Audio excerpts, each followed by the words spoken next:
ঘুম থেকে উঠে সুন্দর করে এক কাপ চা না খেলে হয়, তাই সকাল সকাল উঠেই সবার আগে চা করে নিয়ে এসেছি।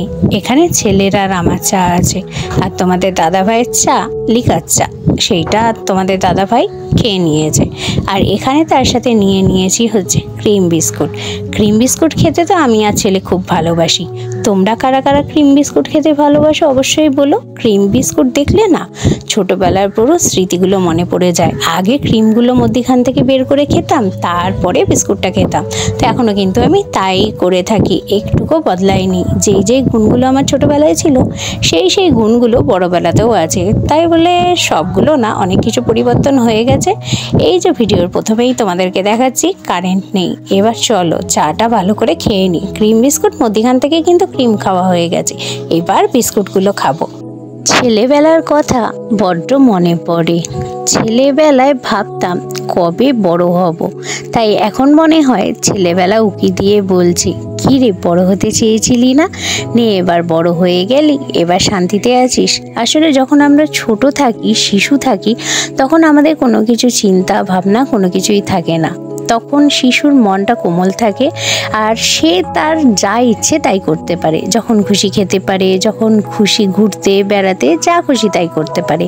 কিন্তু যখন আমাদের ঘাড়ে সংসারের বোঝা চাপে, তখন কিন্তু হাজার চেষ্টা করলেও আমাদের যেটা ইচ্ছে সেটা কিন্তু আমরা করতে পারি না। যেটা ভালো হবে, যেইটা করলে সব থেকে বেস্ট হবে সংসারের জন্য, সেইগুলোই কিন্তু আমরা করে থাকি। যেই সময়গুলো চলে যায়, যেই দিনগুলো চলে যায়, সেগুলো কিন্তু আর আমরা ফিরিয়ে আনতে পারি না। তাই যেই দিনগুলো যাচ্ছে সেই দিনগুলো অনেক ভালো মতো সুন্দর করে আমাদের সেই দিনগুলো কাটানো উচিত। কারণ এইগুলো কিন্তু যখন আমরা ভবিষ্যতে গিয়ে আজকের দিনের কথা চিন্তা করব, তখন যেন আমাদের পস্তাতে না হয়, কাশ আমরা এই কাজটা করতাম, কাশ এই জিনিসটা আমরা করতে পারতাম, তখন কেন করলাম না। তো যাই হোক, এইগুলো বলতে শুনতেই ভালো লাগে, কিন্তু বাস্তব জীবনে কি আমরা তাই করি আদৌ? না, করতে পারি না। যেইটা যেরকমভাবে চলার সেরকমভাবেই চলে। তো আজকে আমি তোমাদের সাথে শেয়ার করছি হচ্ছে রবিবারের ব্লগ, তাই জন্য দেখতে পাচ্ছ চিকেন। আগে আমাদের মাঝেও মানে সপ্তাহে কোনো নির্দিষ্ট দিন ছিল না চিকেন বা মটন খাওয়ার, যদিও বা এখন মটন আমার খুব ঘরে কমই আসে। প্রথম কথা তো মটনের এত দাম, আর তার থেকে বড় কথা আমার অ্যালার্জি আছে, ছেলেও অতটা ভালো খায় না। তাই জন্য রবিবার করে প্রত্যেক রবিবার আমার চিকেন ঘরে হয়। তো ওই জন্যই দেখো চিকেন আজকে কিন্তু তোমাদের দাদাভাই সকাল সকাল এনে দিয়েছে। মানে আমি ঘুম থেকে ওঠার আগে চিকেন নিয়ে আসা কিন্তু হয়ে গেছে। এনেই আমাকে চিকেন দিয়ে, মানে চিকেন নিয়ে এসে আমাকে ডাক দিচ্ছে, কি গো ওঠো, আজকে বাজারটা তাড়াতাড়ি করে দিয়েছি, আজকে একটু তাড়াতাড়ি রান্নাবাড়ি করো। তাই তাড়াতাড়ি বললে কি আর তাড়াতাড়ি সংসারের কাজ কম থাকে? আমার যেহেতু সকালবেলা উঠতে একটু দেরি হয়, দেরি বলতে 9:30 10টা, আর আজকে রবিবার, তো রবিবার বললে তো কোনো কথাই নেই, তাহলে আর একটু 10:30 হলে মন্দ হয় না। তো যাই হোক, তাও আমি 9:30টার সময় উঠেছি। উঠেই সবার আগে চিকেনটা ধুয়ে ম্যারিনেশন করে রেখে দিয়েছি। এবার দেখো আমার স্নান কিন্তু হয়ে গেছে, চিকেনটা ম্যারিনেশন করে রেখেছি, আর আমি তার মাঝে স্নান করে এসেছি। এবার দিয়ে দিচ্ছি হচ্ছে একটু গরম মশলা। চিকেনের মধ্যে যদি একটু গরম মশলা ফোড়ন দেওয়া হয় খুব ভালো লাগে, যদিও বা আমরা ফোড়নে অত কিছু খাই না, কিন্তু আজকে একটুখানি গরম মশলা ছিল। এমনি যখনই গরম মশলা আনি না কেন গুঁড়ো করে নিই, তো আজকে ছিল তাই ভাবলাম একটুখানি দিয়েই দিই। কিন্তু এই গরম মশলার যে দারচিনি আর লবঙ্গটা একটু ঝাঁঝ মতো হয় জন্য তোমাদের দাদাভাই না খেতে পারে না। তো দেখো চিকেনটা ম্যারিনেশন করা ছিল, সেটাই দিয়ে দিলাম, আর ফোড়নে তো গরম মশলা দিয়ে দিলাম। তেজপাতাটা নেই, থাকলে হয়তো তেজপাতা দিতাম, আর আলু ভেজে তুলে রেখেছি।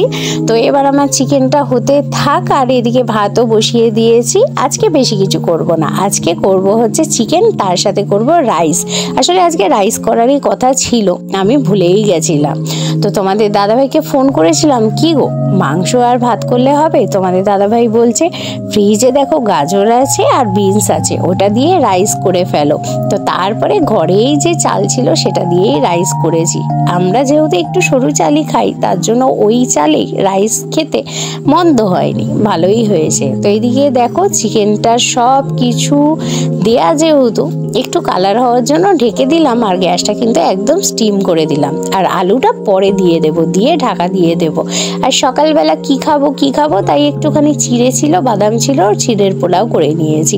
তো চিড়েটা খুব একটা বেশি ভালো না, চিড়ের পোলাও করতে গেলে অন্য ধরনের চিড়ে লাগে। সেটা কি চিড়ে আমি ঠিক সঠিক নামটা জানি না, তোমরা জেনে থাকলে অবশ্যই বলবে। তো দেখো চিড়ের পোলাও খেয়ে রান্নাবাড়ি সেরে এবার আমি শর্টস করতে বসে গেছি। দেখাচ্ছি, কারেন্ট নেই, গরম, কিন্তু তার ভেতরেও হাত পাকা দিয়ে হাওয়া খেতে খেতে শর্টস করলাম।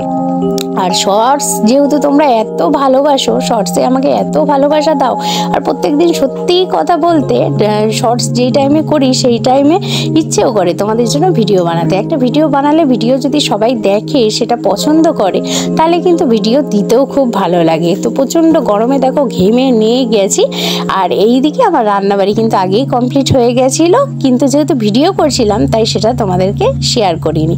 তো দেখো আমার কিন্তু ঝরঝরে একদম রাইস হয়ে গেছে। গাজর আর বিনস দিয়েছি, আর একটু গরম মশলার গুঁড়ো দিয়ে, একটু চিনি দিয়ে, নুন দিয়ে, একটু ঘি, গরম মশলা দিয়ে আমার রাইসটা রেডি। তো আজকের ভিডিওটা এখানেই শেষ করছি। আমার ভিডিও যদি তোমাদের ভালো লেগে থাকে অবশ্যই লাইক করবে, কমেন্ট করবে, প্রচুর পরিমাণে শেয়ার করবে, আর প্রত্যেকে অ্যাড স্কিপ না করে ফুল ভিডিও ওয়াচ করবে।